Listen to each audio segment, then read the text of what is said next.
මේ වගේ හුරතල් පූස් පැටියෙක් හදලා පොඩි මුදලක් වියදම් කරලා ඔයාලත් ලංකාවට අරන් ගියොත් ඔයාලටත් මේ මුදල ලංකාවෙන් ගන්න පුළුවන් කිව්වොත් ඔයාලට විශ්වාස කරන්න පුළුවන්ද?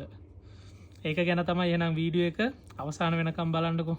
සුබ දවසක් හැමෝටම. ඔයාලා ඉන්න රට ඕන රටක් වෙන්න පුළුවන්. කුවයිට් හෝ සෞදි, ඩුබායි, ඕමාන්, ලෙබනන්, බහරේන් ඕන රටක්. ඔයාලා ඉන්න ඕන රටක ඉඳලා පූසෙක් ඔයාලට ලංකාවට අරන් යන්න පුළුවන්. ඔයාලා හදන කෙනෙක්. නැත්නම් ඔයාලා ලංකාවට යනකොට එක්කෝ එක කාට හරි දීලා යන්න ඕනේ. එහෙම නැත්නම් කොහේ හරි පාක් එකකට දාලා යන්න ඕනේ.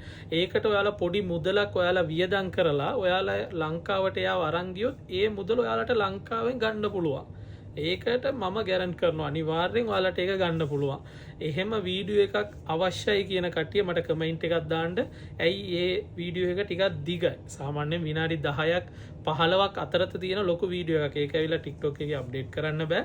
මම මේ වීඩියෝ එක A to Z මම ඔක්කොම හදලා ඇවිල්ලා මම ඒක පෝස්ට් කරන්නම්. ඔයාලා බලන්න. ඔයාලා යන්න ඉන්නවා නම් අනිවාර්යෙන් ඔයාලා වියදම් කරලා අරන් යන මුදල ඔයාලට ලංකාවෙන් අනිවාර්යෙන් ගන්න පුළුවන්. මේ කියන්නේ ඇවිල්ලා සාමාන්‍යයෙන් සතෙක්ව අසරණ නොකර ඔයාලා ආදරෙන් බලාගත්තු සතෙක්ව ඔයාලට ලංකාවට අරන් යන්න පුළුවන් කියන එක තමයි කියන්නේ.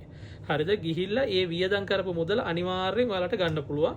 මම ඉස්සරහට මම මේ වීඩියෝ එක දාන්නම්. ඒ වීඩියෝ එක අවශ්‍යයි කියන කට්ටිය මට කමෙන්ට් එකක් දාලා තියන්න මගේ වීඩියෝ එකට. මම අනිවාර්යෙන් හෙට අනිද්දා වෙනකොට මම මේ වීඩියෝ එක මම පෝස්ට් කරනවා. එහෙනම් හැමෝටම සුබ දවසක්.